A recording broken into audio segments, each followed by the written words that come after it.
అందరికీ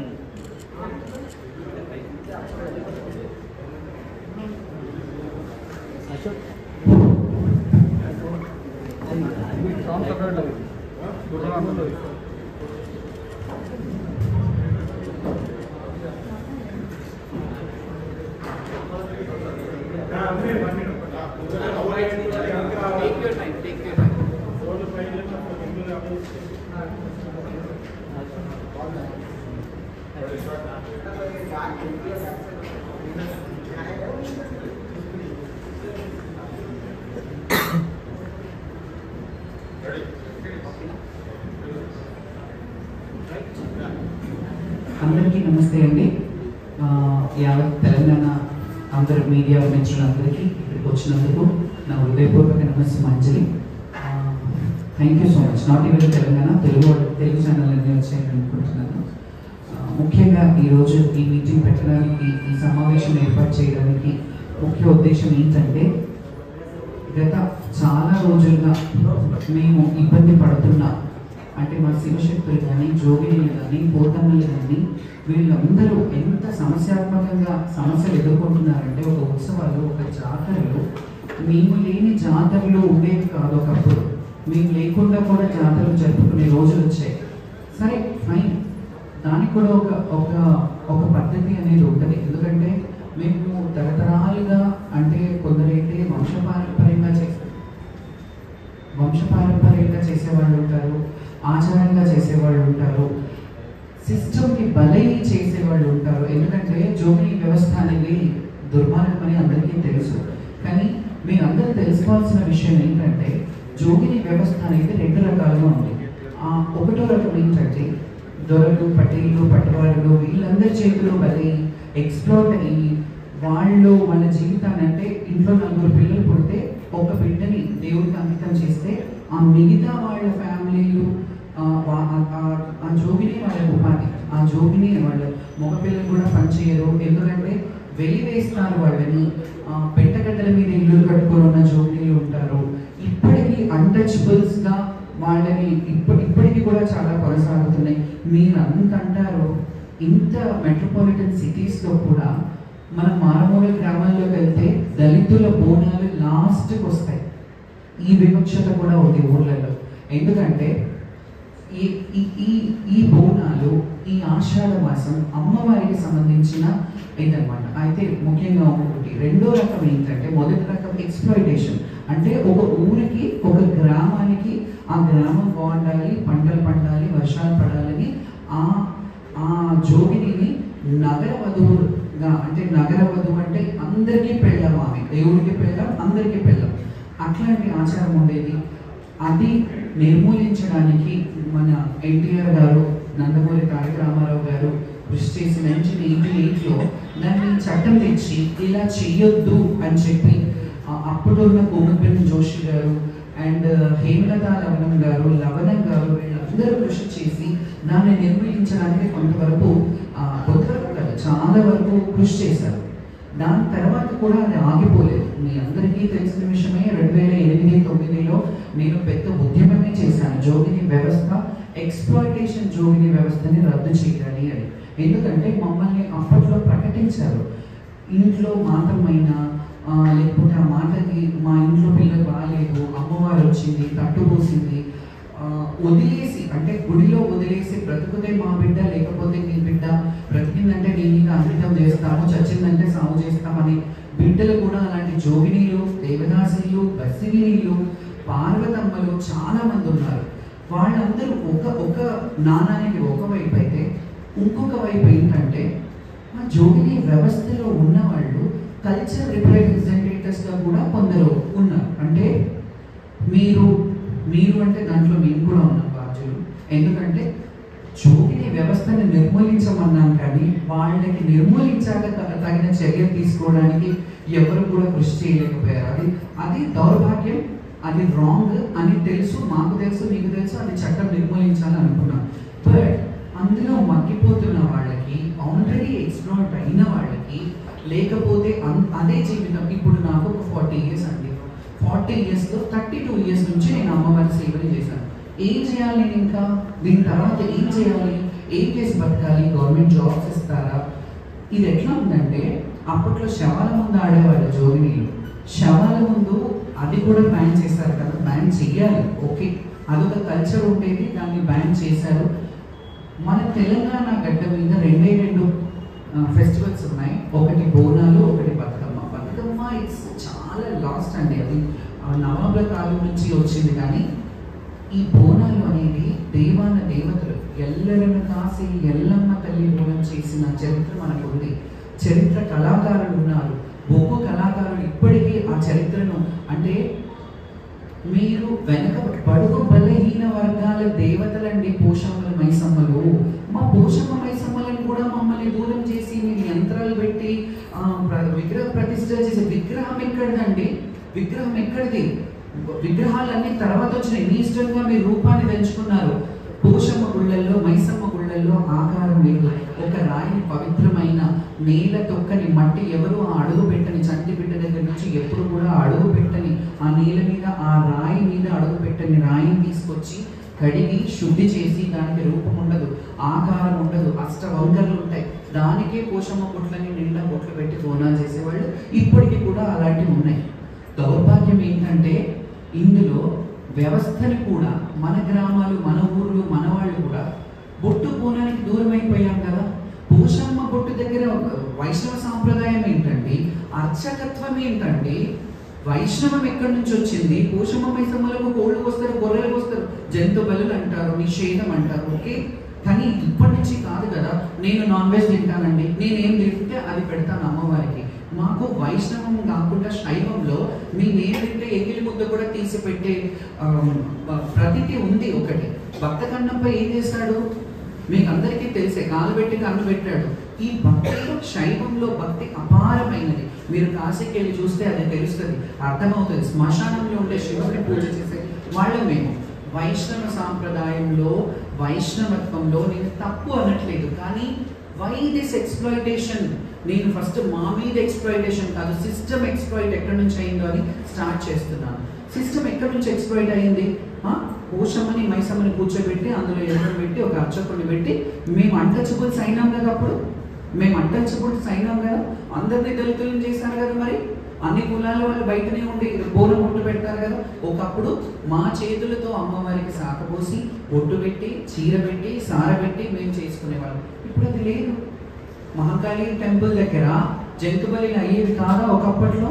దాన్ని రాను రాను పూను పూను మొత్తం కనుమరుగు చేశారు కదా. ఫైన్, లోక కళ్యాణార్థమై మీరు ఏమైనా చెప్తే మాకేమంటామండి? మాకేం తెలీదు. చదువుకొని వాళ్ళు మా సంస్థలో ఉన్నారు. మా అనగారిన బడుగు బలహీన బిడ్డలందరూ వాళ్ళకి తెలీదు. ఒక ఆచార్య, ఒక అయ్యగారు వస్తే అయ్యగారు అనమంటారు.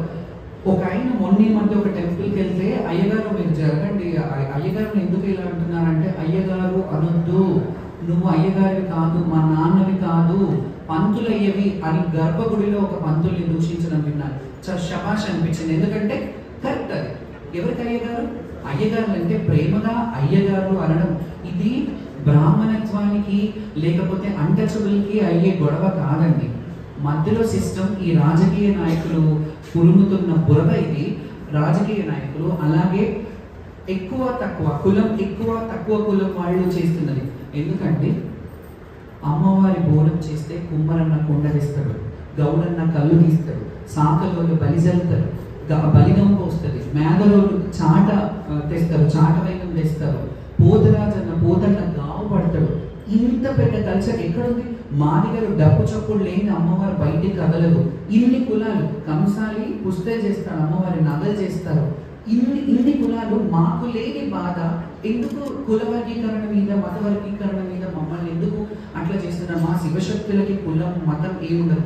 ఒక్కసారి కులంలో శివశక్తులమై వచ్చామంటే మేము బండారు వంశం అంటాం. ఎందుకంటే మేము బండారు పట్టుకొని దేవుడి మీద భాష చేసి, ఈ క్షణం నుంచి మేము దైవ బిడ్డలము, దైవ భార్యలమై ఉండొచ్చు, దైవ బిడ్డలమై ఉండొచ్చు అని మా గురువులు మా తల మీద తల బండారు ఇస్తారు. దాన్ని తల బండారు అంటారు. ఆ బండారు పట్టుకుంటే మాకు కులం ఉండదు, మతం ఉండదు.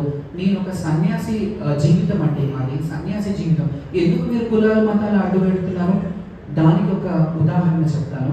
మొన్న ఈ మధ్య నేను లాస్ట్ ఇయర్ ఎప్పటి నుంచో వెళ్తాను. మా అమ్మ మహబూబ్ నగర్ వాసి, మా నాన్న వరంగల్ జనగాం జిల్లా, ఇప్పుడు జనగాం జిల్లా అయింది, అప్పుడు వరంగలే ఉండేది. లింగంపల్లి మా విలేజ్.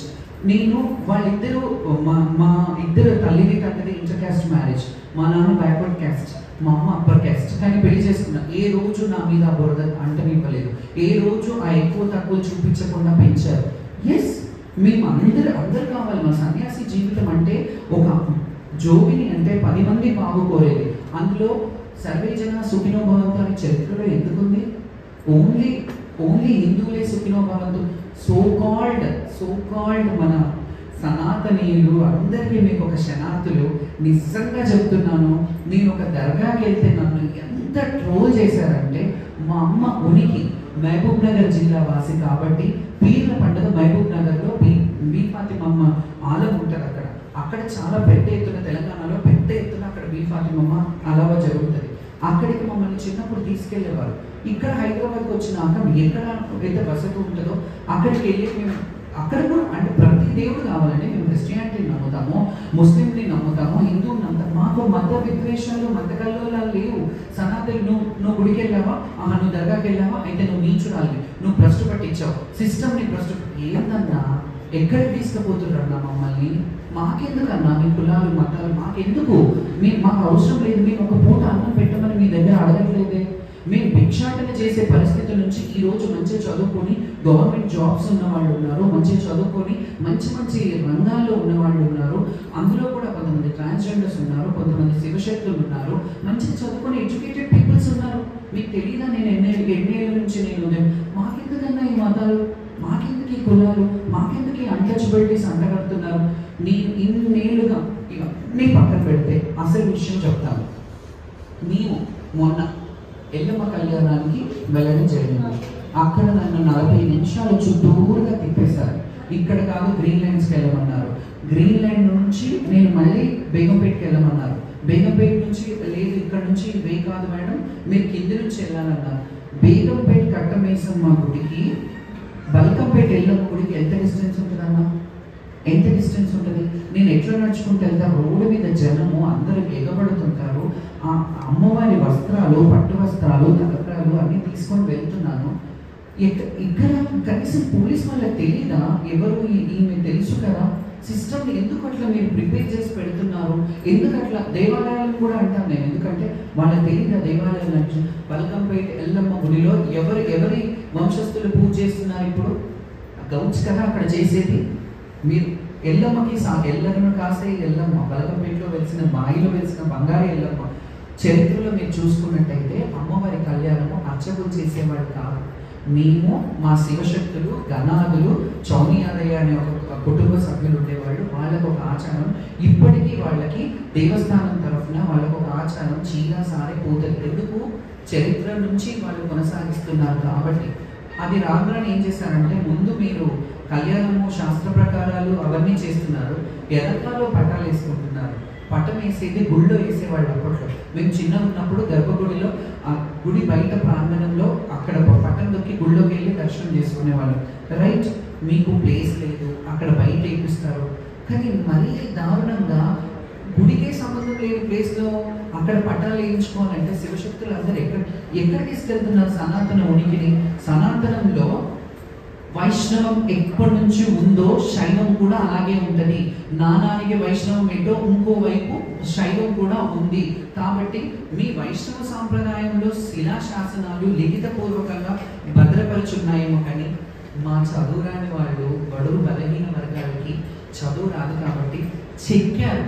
దేవతల విగ్రహాలు వచ్చి రానట్టు చెక్కి వాళ్ళు ఉండనట్టు బుడగ జంగాలు కానీ, యక్షులు కానీ, సింధి జ్ఞానం కానీ, బొగ్గు కళాకారులు కానీ, బైండ్ల కళాకారులు కానీ, వీళ్ళందరూ కథలుగా ఎల్లమ్మ కథ, ఇలా వీరప్ప కథ, వీరులు ఎవరు చేయాలి?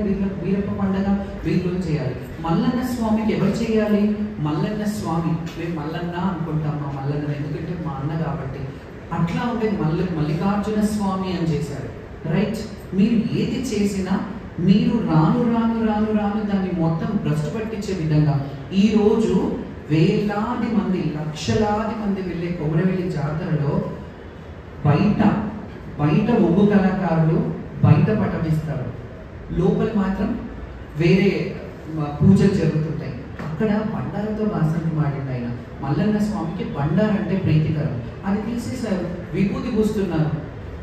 ఎవరు అడిగే వాళ్ళు లేక మేము కూడా ఏదో చేస్తారు. మాకు అవకాశం లేదు, వాయిస్ లేదు, మాకు ఆ ఆపర్చునిటీ లేదు.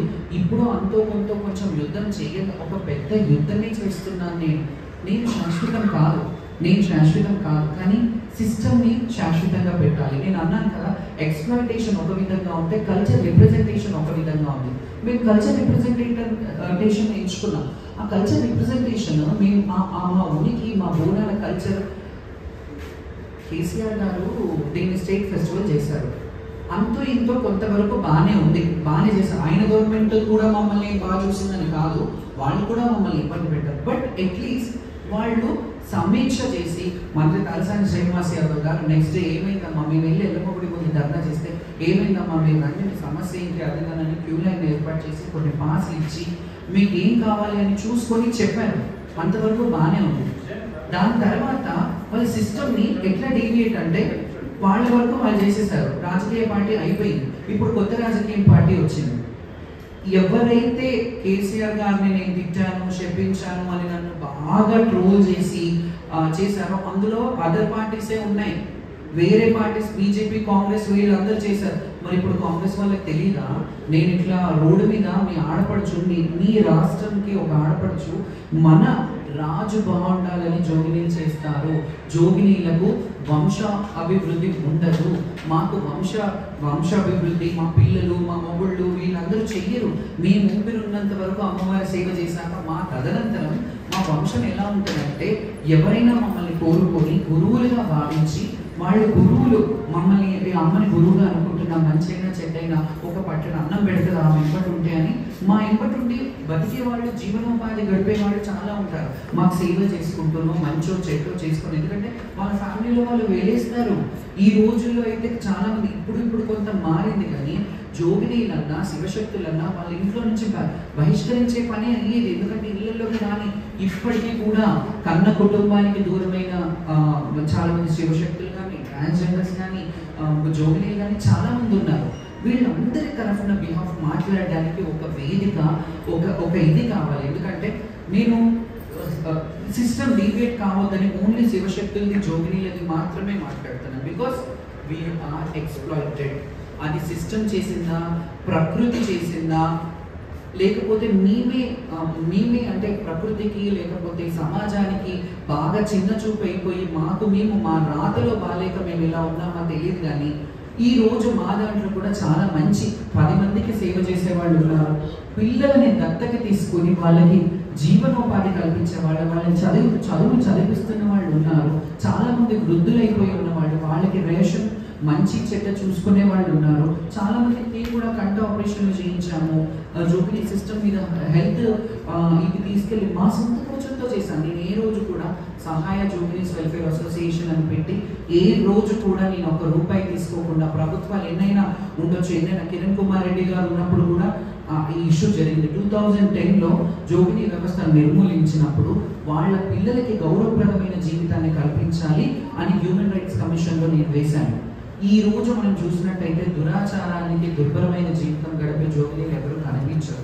కల్చర్ రిప్రజెంటేటివ్స్ ఎక్కువ ఉన్నారు. ఎందుకంటే బోనాల మీద బోనం ఉపాధి చేసిందే నేను. శివశక్తుల్లో ఇందులో సీనియర్స్ ఉన్నా, జూనియర్స్ ఉన్నా, ఎవరేమున్నా ఉపాధి నేను ఎలా చేశానంటే మా గురువు గారు చెప్పారు, నీ కాళ్ళు రెక్కలు మంచిగా ఉన్నాయి, బోనం ఎత్తుకుంటున్నావు, ఎక్కడికి పడితే అక్కడ నేను తీసుకెళ్లి బోనాలు ఎత్తిపిస్తారు. రేపు నీ కాళ్ళ చేతులు రెక్కలు చల్లబడ్డాక ఏం తింటావు అని అడిగారు. మీ అమ్మ నాన్న ఒక స్టేజ్ వరకు వస్తారు, తర్వాత నీ భవిష్యత్ ఏంటి, నీ లైఫ్ ఏంటి అని అడిగారు. నాకు కూడా అనిపించింది, అవును కరెక్టే అని. మేము రెమ్యునరేషన్ తీసుకొని చేస్తాము. ఈ బోనాల ఆర్డర్లో బోనాలు తీసుకెళ్లి పక్క గ్రామాలకు, పక్క రాష్ట్రాలకు తీసుకెళ్లి చేయగలిగిన విధానమే నేను తెచ్చాను. ఎందుకంటే అప్పుడు లీస్ట్ ఉన్న వాళ్ళందరిలో శివశక్తిలో నేను చిన్నదాన్ని ఉండే. అప్పుడు నేను బోనం బాగా ఎత్తుకొని ఆడేదాన్ని, బాగా బొంగరం లాగా తిరుగుతున్నామే అని పేపర్లలో, టీవీలలో కూడా వచ్చేది నా బోనం వీడియోస్ కానీ అవి కానీ. సో వాళ్ళు మా ఊర్లో చేపిస్తామమ్మా, మీరు జోగినీలు కదా, మా ఊరికి వస్తే మా ఊరు బాగుపడుతుందని యావత్ అప్పట్లో ఉన్న తెలంగాణ, ఏపీ 2 రాష్ట్రాల్లో కలిపి ఉమ్మడి ఆంధ్రప్రదేశ్ ఉన్నప్పుడు చాలా ప్లేసెస్లో బోనాలు చేశాము. బాపట్లలో చేశాము, ఒంగోలులో చేశాము, పెనుగంచిపోయి తిరుపతమ్మ చేశాము, విజయవాడ కనకదుర్గమ్మ చేశాము, చాలా ఖమ్మంలో చేశాము. ఆంధ్ర బెల్ట్లో కూడా చాలా బోనాలు మాతో చేయించారు. కానీ సిస్టమ్ ఏమైందంటే ఇందులో కూడా వర్గీకరణ అయిపోయింది కదా. తెలుగు వాళ్ళు కూడా రెండు భాగాలుగా చీలిపోయారు కదా. అక్కడ దేవదాసి వ్యవస్థ 6-7 రాష్ట్రాల్లో ఉంది. మహారాష్ట్రలో, కర్ణాటకలో, గోవా సైడ్ అండ్ మన తెలంగాణలో, ఏపీలో ఉంది. చాలా ప్లేసెస్లో దేవదాసి జోగిని వ్యవస్థ ఉంది, ఇప్పటికీ కొనసాగుతుంది. కానీ మేము ఎన్ని రోజులు నడుస్తుంది కదా, మేము ఒక బోనం చేయాలంటే ఇప్పుడు మహంకాళి టెంపుల్కి కానీ ఎల్లమ్మ టెంపుల్కి కానీ మేము బోనం చేయాలంటే ఒక చీర కట్టుకోవాలంటే ఆ చీరకి డబ్బులు ఎక్కడి నుంచి వస్తాయి? మేము బోనం చేసుకొని సంపాదించిందో, లేకపోతే ఎవరైనా దాతలు అమ్మ పట్టు మీకు చీర సారీ మమ్మల్ని ఎవరైనా ఇంటికి ఆడపడుచుగా పిలిపించుకొని వాళ్ళ కడప కడిగించుకొని ఏదో కట్నం పెట్టి అదే మా ఉపాధి. గవర్నమెంట్ మీ ఏ రోజన్నా మాకు పెన్షన్ కావాలి అది కావాలని అడిగామా? ఇప్పటి వరకు కూడా అడిగామా? అడగలేదు కదా. 20,000 15,000 తీసుకుంటారు ఒగ్గు కళాకారులు మా దగ్గరికి రావడానికి, లేకపోతే రారు. వాళ్ళు కూడా అంటే వాళ్ళ ఉపాధి కూడా అదే. ఎందుకంటే అట్లీస్ట్ వాళ్ళు ఒగ్గు కల్చర్ని ముందుకు కొనసాగిస్తున్నారు. వాళ్ళలో కూడా యంగ్స్టర్స్ చాలా మంది ఉద్యోగాలు లేక, చదువులు సరిగ్గా చదివించలేక ఒగ్గు కళాకారులు వాళ్ళు పొద్దున్న లేస్తే పొద్దునికి దాకా ఎప్పుడు వస్తారో తెలియదు. 3 రోజులు పండుగలంటూ ఇళ్లలో వెళ్తే వాళ్ళ పిల్లల్ని కన్న తల్లి ఏదో కలో గంజో తాగిపించి పెంచిండ్రు. ఆ పిల్లలు పెళ్ళైనాక వాళ్ళకు కూడా ఏం ప్రపంచం తెలియదు, ఇదే కొనసాగిస్తున్నారు. అట్లా చాలా మంది చదువుకున్న వాళ్ళు కూడా ఇదే వృత్తి, ఎందుకంటే ఉద్యోగాలు లేక ఇదే వృత్తిలో కొనసాగుతున్నారు ఒగ్గు కళాకారులు. ఆ ఒగ్గు కళాకారులు కూడా ఉపాధి అదే కాబట్టి మేము వాళ్ళని కూడా ఏమనలేదు. కానీ దానికి సమకూర్చే డబ్బులు మా సొంతంగా ఇవ్వాలి కదా. మేమే డబ్బులు పెట్టుకోవాలి, మేమే బోనాలను అలంకరించుకోవాలంటే ఒక 30-40 వేలు మేము ఖర్చు చేసుకోవాలి. మేము పోగు చేసుకున్న డబ్బులన్నీ ఎల్లమ్మ జాతరలో, మల్లన్న జాతరలో, వెమ్లాడ జాతరలో ఇట్లా ఖర్చు పెట్టుకొని వస్తాం. మాకు అదే బర్కత్. మేము అది చేస్తున్నా ఈ సంవత్సరం చేసి ఇంకో సంవత్సరం ఆపేసి అట్లా చెయ్యం. ఏమున్నా అప్పులు చేసి కూడా జాతరలో తిరునాళ్ళకు వచ్చే శివశక్తులు ఇప్పటికీ ఉన్నారు చాలా మంది.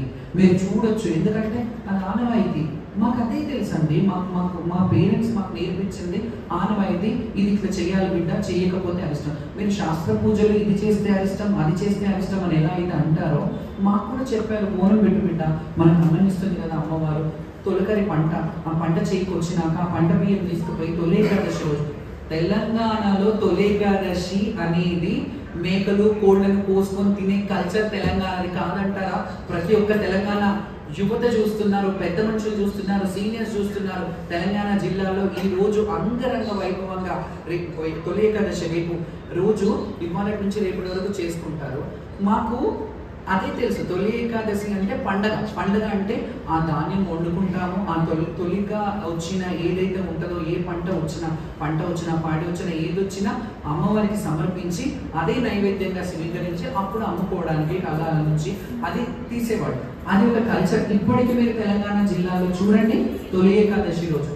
ఇప్పుడు హైదరాబాద్లో చూడండి ఎవరు చేయరు. ఏకాదశి వ్రతం చేయాలి, ఏకాదశి ఉపవాసం ఉండాలి, ఏకాదశి అన్నం తినొద్దు మీరే చెప్తారు. కానీ అన్న పూజ చేసేది తొలి ఏకాదశి రోజే.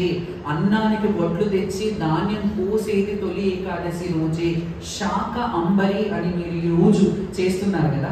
ఈ శాఖం ఇవన్నీ, ఈ కూరగాయలు ఇవన్నీ కట్టేది పంట పొలాల నుంచి తెచ్చి వాళ్ళ అమ్మవారికి నిండుగా మా దగ్గర పూలు లేవు తల్లి, నిన్న మీ పూలు పూసినాయని నీ మీద వేసేసినాము, ఈ రోజు పూలు లేవు, ఇగో ఈ కూరగాయలు ఉన్నాయని వాటితో కూడా అభిషేకం చేసే అమాయకులు మా తెలంగాణ ప్రజలు. కానీ అమాయకులనే అంటున్నాను, ఎందుకంటే మీరు కూడా కల్చర్ని బొడ్రాయి పండుగ ఏందండి? బొడ్రాయి పండుగ ఎవరు చేయాలి? బొడ్రాయి పండుగ కూడా మీరు బ్రాహ్మణత్వం ఇదేంటి మన హోమం ఎక్కడిది? బొడ్రాయికి ఊరు బాగుండాలని, పొలిమెర బాగుండాలని, పొలిమెర కాసే పోతానని అక్కడ పొలిమెట్లు చేసి దానికి కొన్ని ఆచారం ప్రకారంగా నడుస్తున్నది. ఏదో కోడో పుంజో మేకనో ఏదో ఒకటి బలిచ్చి మా ఊరిని కాపాడాలి అని చెప్పి అది ఒక సనాతనంలో మీరు సోకాళ్ళ సనాతనం గురించి ఎట్లాగైతే మాట్లాడుతానో, ఎస్ మా సనాతనంలో కూడా ఇది ఉంది. మీరు తెలంగాణ కల్చర్లో ఈ రోజు వెళ్ళి చూడండి, ఎక్కడెక్కడ తొలి ఏకాదశి రోజు ఏం పండుగ చేస్తారో. అన్నం వండకుండా ఉంటారా? అన్నం వండుతారు, అన్న పూజ, అన్న పండుగ చేస్తారు. ఈ రోజు ఎందుకు కల్చర్ని మీరు డీవియేట్ చేస్తున్నారు? మీరు చేసేది మీరు చేయండి, మా చేసేది మమ్మల్ని చేసుకొనియండి. పూషమ్మల మైసమ్మలకైతే మమ్మల్ని దూరం చేయకండి, మేము అదే కోరుకుంటున్నాం. ఒక పాట ఉంది, మన దాసనారాయణ గారు చాలా బాగా, విజయశాంతి గారు దానికి ఒక సినిమాలో రౌడీ దర్బార్ అనే దాంట్లో పూషమ్మవో మైసమ్మవో పోలేరమ్మవో ఏమ్మవో కూసున్నవో కళ్ళు మూసున్నవో తెలివదాయే తల్లి మాయమ్మవో, మంచోడు వస్తాడు చెడ్డోడు వస్తాడు, వాడు కట్టిన బట్ట వీడు విప్పేస్తాడు, వీడు పాలు పోస్తే వాడు నీళ్ళు పోసి, ఎవరేమి చేసినా ఎవరేమి చెప్పినా చీమ కొట్టనట్టు కులకవు పలకవు అని ఒక సాంగ్ ఉంది అందులో. ఎంత అద్భుతం అండి అది. అంటే కల్చర్లో ఒక జోగిని ఒక అమ్మవారిని ఇద్దరిని పోల్చి రాసిన పాట. జోగిని దుర్భరమైన జీవితానికి వాడొస్తాడు, ఆ దొరొచ్చాడు ఈ దొరొచ్చాడు, పటేల్ పట్టువారి వ్యవస్థ లేదు ఓకే, బట్ అమ్మవార్లని మాకు కూడా దూరం చేస్తున్నారు కదా, ఇట్లా ఎందుకు చేస్తున్నారు? ఇది ఎందుకు వివక్షత? మేము గుళ్ళో పోయి మేము మా శాఖ సమర్పించి, మా బోనం సమర్పించి, మా బొట్టు సమర్పించి, మేము పోసే ఒడిబియ్యం సమర్పించి అప్పుడే అమ్మవారు సంతోషంగా ఉంటుంది. మీరు నేను ఖచ్చితంగా మళ్ళీ ఇంకో విషయం అంటున్నాను, దీన్ని కాంట్రవర్సీ చేశాను చాలా మంది. 5 ఏళ్ళు ఉంటారేమో 10 ఏళ్ళు ఉంటారేమో అనే మాట నేను అన్నాను. ఎస్, నేను అంటున్నాను ఇప్పుడు కూడా, ఈ ప్రభుత్వాన్ని కూడా హెచ్చరిస్తున్నాను. ఎందుకో చెప్పనా? 5 ఏళ్ళు ఉంటారేమో 10 ఏళ్ళు ఉంటారేమో, మేము ఊపిరి ఉన్నంత వరకు ఇదే పని చేసుకుంటాము, మాకు ఇంకో పని తెలియదు, ఇంకో జాబ్. ఏం చేయాలి? భిక్షాటన చేయాలా? భిక్షాటన చేయాలా?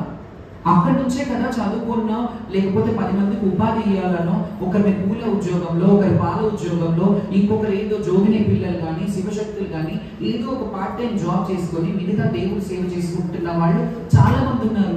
ఎందుకు వాళ్ళని గ్రహించరు? ఒక ఏరియాలో శివశక్తులు చాలా మంది ఉంటారు. ఎందుకు మీరు శివశక్తుల ఏరియాలలో ఒక అమ్మవారి ఫండ్స్ అయితే తీసుకుంటారు కదా, ఆ ఏరియాకి ఆ శివశక్తిని మీరు ఒక గౌరవప్రదమైన లైఫ్ ఇచ్చి వాళ్ళని ఆహ్వానించి వీఐపీలను పిలుస్తారు ఏంటండి? మీ ఏరియాకి కాపాడేది ఒక జోగిని, ఒక చంటి బిడ్డకి ఏమన్నా అవుతే, ఒక శివశక్తి పిల్లలకి ఏమన్నా అయితే దిష్టి తీస్తారు, జుట్టిన పోసి వాళ్ళకి దిష్టి తీస్తారు, దిష్టి మంత్రం ఇస్తారు. ఇవన్నీ మాకు నేర్పించిన మా గురువులు మాకు నేర్పించే కల్చర్. దిష్టి మంత్రమో ఆ మంత్రమో నేర్పిస్తే ఆ పిల్లలకు కీసర తాకిందని. మీరు ఎన్ని వైద్యాలు ఎన్ని రిపోర్ట్స్ అయినా నార్మల్గా ఉంటాయి. మేము అదే ఒక చెట్టు బండారు అమ్మవారి దగ్గర తెచ్చి ఓ నిమ్మకాయ పోసేస్తే మంచిగా పిల్లలు ఉంటారు. ఇది నిజంగా మేము మనసు మీద చేసుకొని చెప్పండి, అది లేదా? ఇప్పటికీ దర్గాకి వెళ్తే ఎంతమంది తాయితలు కట్టుకోవట్లేదు, ఎంతమంది హిందువులు దర్గాకి వెళ్ళి తాయితలు కట్టుకోవట్లేదు? ఇది కాదా చరిత్ర? ఎందుకు మనం మాట్లాడాలి దాని గురించి? మాకు నేను అనేది ఏంటంటే, మీరు సనాతనీయులు, మీరు వేరే కమ్యూనిటీ వాళ్ళు, మీరు ముస్లిమ్స్, మీరు క్రిస్టియన్స్, మాకు అదేం లేదు. మేమందరం ఒకటి, ఒక సన్యాసిమైన జీవితం. మాకు మంచి చెడ్డ బడుగు బలహీన అంటచకులు పెద్దవాళ్ళు ఎవరు లేరు. మాకు మేమే ఇది. మేము అందరు ఎవరు పిలిచినా అమ్మ అని అంటే అన్నం పెడతాం, మాకు కలిగిన మా గుండెలో కలిగింది. లేదంటే అడుక్కు తింటాం, జోల బట్టి అడుక్కొని తింటాం, అంతేగాని ఇంకా వేరే పనులు మాకు తెలియదు. దేవుడి సేవ మీదనే అంకితం ఉన్నాను. 32 ఏళ్ళు సేవ చేశానండి. ఇప్పుడు ఏం చేయమంటారు? నన్ను భిక్షాటన చేయమంటారు? రోడ్డు మీదకి వెళ్ళి మా పొట్ట మీద కొట్టట్లేదా మీరు? మా బోనాలకి ఒక కల్చర్కి ఒక నేను మంత్రులను కలిశాను, రిప్రజెంటేషన్ ఇచ్చాను. ఇదంతా చెప్పాలంటే గత ప్రభుత్వం కూడా కొంత హస్తం ఉంది. మంచి ఎట్లా చేశారో చెడు కూడా. అప్పుడే ఒక కమిటీ వేస్తే ఈ రోజు మాకు ఏ పరిస్థితి వచ్చేది కాదు. కానీ చాలా వరకు శివశక్తులు హ్యాపీగా ఉన్నారు. గత ప్రభుత్వంలో కొంతమంది చేశారు. మేము ఇంకా మోర్ ఎక్స్పెక్టెడ్. ఎందుకంటే తెలంగాణ కల్చర్ని మేము కలర్ఫుల్గా ఇట్లా కలర్ఫుల్ అటైర్తో మంచిగా రెడీ అయ్యి మంచి బోనాలు చేసి, మంచి రంగురంగుల బోనాలు, 7 అంతరాల బోనాలు, 3 అంతరాల బోనాలు చేస్తే ఈ స్టేట్ ఫెస్టివల్కి ప్రసిద్ధి ఏంటి? మేము బోనాలు చేయకుండా మీరు అందరూ అట్లాగే చేస్తారా? మీరు ఆడతారా? మంత్రులను మాకు పెట్టే బోనము ఎమ్మెల్యేలు కానీ మంత్రులు కానీ మేము ఎత్తుకునే బోనాలు ఎత్తుకొని వస్తారా?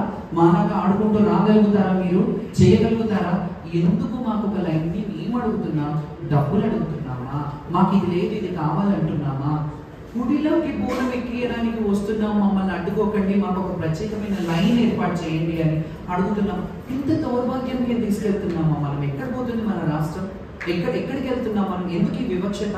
మేము ఇప్పుడు కూడా చెప్తున్నాను, ఇప్పటికైనా ఎప్పటికైనా కోపం ఉన్న దగ్గర అన్నం ఉంటుంది. మేము ఒకవేళ కోపం చేసినా మీరు మార్చుకుంటారు, మీ పద్ధతి మార్చుకొని ఏదైనా మాకు సహకరిస్తారని మేము ఏమైనా కోపగిస్తాం. కానీ అమ్మకు బిడ్డ మీద కోపం లేదంటే మాకు కూడా మా వ్యవస్థ, మా జోగిని వ్యవస్థ కోపంగా అంటే మీరు సర్దిపుచ్చుకోవాలి. మళ్ళీ మేము సామరస్యంగా ఒక కమిటీ వేసో ఒక మీటింగ్ వేసో ఇప్పుడు ఐఏఎస్లని ఐపీఎస్లని బోనాల పండుగ కమిటీలలో వేస్తారు.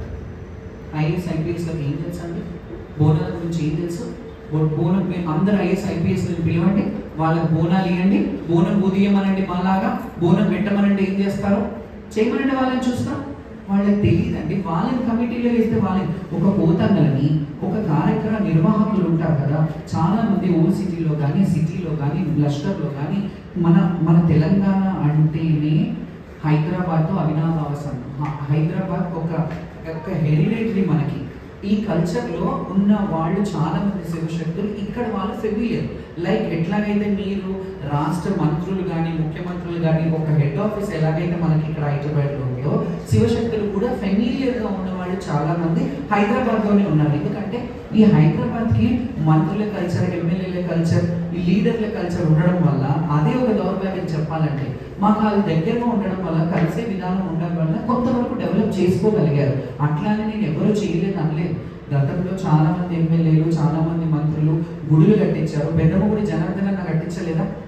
జనార్దన్ రెడ్డి గారు కట్టించారుగా పెద్దమ్మ గుడి. ఎల్లమ్మ గుడి కూడా వాళ్ళ సమీక్ష. ఇవన్నీ అవుతున్నాక ఎందుకు మరి ఇంకా ఎక్కడ జాప్యం జరుగుతుంది? నేను చెప్తే కదా, ఒడిబియ్యం పోయండి, బోనాలు సమర్పించండి, బొట్లెక్కియండి, మల్లన్నకు 5 కిలోల బండారు ఎక్కియండి అంటాను. ఆ బండారు తీసుకుని సమ్మక్క సారక్క గిరిజన దేవత, ఆమె దగ్గర కూడా కొంత ట్రై చేస్తారు, వెళ్ళి అక్కడ కూడా చేద్దామని. కానీ వాళ్ళు ఒప్పుకోలేదు. అది అలా ఉండాలి. ఎందుకంటే గ్రామాల్లో కట్టుబాట్లు ఆ చేసే విధానం అలాగే ఉండాలి. అది మన రాష్ట్రానికి మంచిది. ఇంకొకటి చెప్తున్నాను, మహంకాళి అమ్మవారి చుట్టూ చాలా రాజకీయం చాలా రోజులుగా నడుస్తుంది. చాలా ముఖ్యమంత్రులు వచ్చి ఎర్లీ మార్నింగ్, ఎన్టీఆర్ గారు ఉన్నప్పుడు ఎర్లీ మార్నింగ్ 3ంటికి ఆయన బోనం సమర్పించడానికి వచ్చేవారు. ప్రతి ఒక్క రాజకీయ నాయకులు అక్కడ. ఎందుకంటే రాజ్యాధికారం ఎక్కడ ఉంటుంది అంటే ఒక అమ్మవారు 200 సంవత్సరాల చరిత్ర కలిగిన గడ్డ మీద, అంటే మన నగర నడిబొడ్డులో ఆ అమ్మవారు ఉంది. అమ్మవారి చరిత్ర మీకు ఏం తెలుసు? మహంకాళి. ప్రజలు కూడా ఇది బాగా, జనాలు కూడా, మన తెలంగాణ వాళ్ళే కాదు, యావత్ పక్క రాష్ట్రాల నుంచి కూడా వచ్చే వాళ్ళకి నా విజ్ఞప్తి ఒకటి చెప్తాను. మీకు అసలు మహంకాళి గురించి ఏం తెలుసు? నేను కొట్లాడుతున్నాను కదా, నా కొట్లాటనే తెలుస్తుంది, నా ఆవేదననే తెలుస్తుంది. కానీ మీకు చరిత్ర గురించి ఏం తెలుసు? అక్కడ గద్దర్ వేసినప్పుడు అమ్మవారిని తెచ్చారు. ఆ సూర్యుడి అబ్బాయి గారు అక్కడికి వెళ్ళారు. ఉజ్జయిన్ నుంచి ఆయన మిలిటరీ జాబ్ తెచ్చారు, అక్కడి నుంచి తెచ్చారు, ఇక్కడ వరకు తెలుసు. కానీ అక్కడ ఉజ్జయిన్లో శక్తి పీఠం నుంచి వచ్చిన అమ్మవారు, అక్కడి నుంచి పెట్టిన అంశ ఇక్కడ పెట్టారు కదా. ఉపదేవత ఉంది కదా అక్కడ, మాణిక్యాలమ్మదేవి, అక్కడ ఇద్దరు సమేతంగా ఉన్నారు. కానీ మీకు తెలియని విషయం ఏంటంటే, అందరూ మహంకాళిని చూసుకొని దర్శనం తీసుకొని వెళ్ళిపోతారు. మీకు తెలియదు ఏంటంటే, మహంకాళి అమ్మవారికి డైరెక్ట్గా మాతంగేశ్వరి అనే దేవాలయం ఉంటుంది. అక్కడే బోనాలు ఇప్పుడు మనం మీకు తీసుకెళ్లే బోనాలన్నీ ఆ అమ్మవారికి సమర్పణ. ఆమె ఎవరో తెలుసా? మాతంగి ఎవరు? మాతంగ మహాముని ఎవరు? మాతంగి ఎవరు? మాదిగల దేవత. అక్కడ ఎవరు పూజ చేస్తారో తెలుసా మీకు? ఇప్పటికీ ఆ కమ్యూనిటీ వాళ్ళే అక్కడ పూజ చేస్తారు. ఇప్పటికీ వాళ్ళ వద్దన అక్కడే ఉంది. 3-4 వాళ్ళ పిడిలు ఉంటాయి. మార్చి ఒక సంవత్సరం ఇప్పటికీ కొనసాగుతుంది. అక్కడ వాళ్ళ దేవాలయానికి నిధులు ఇస్తారా మీరు? ఆ గుడికి డెవలప్ చేస్తారా మీరు? ఆ గుడికి ఏమన్నా బంగారు వడ్డానాలు, బంగారు చీరలు, సారెలు పెట్టారా? ఎప్పుడైనా పెట్టలేదు కదా. ఎందుకంటే మీరే అర్థం చేసుకోండి. ఇంకా నేను ఇప్పుడు అంటున్నానంటే అందరికీ కోపం వస్తుంది. కానీ అమ్మవారు ఉపదేవతలుగా, అమ్మవారు స్త్రీ శక్తి, శక్తిపీఠం, శక్తి రూపంగా ఎక్కడ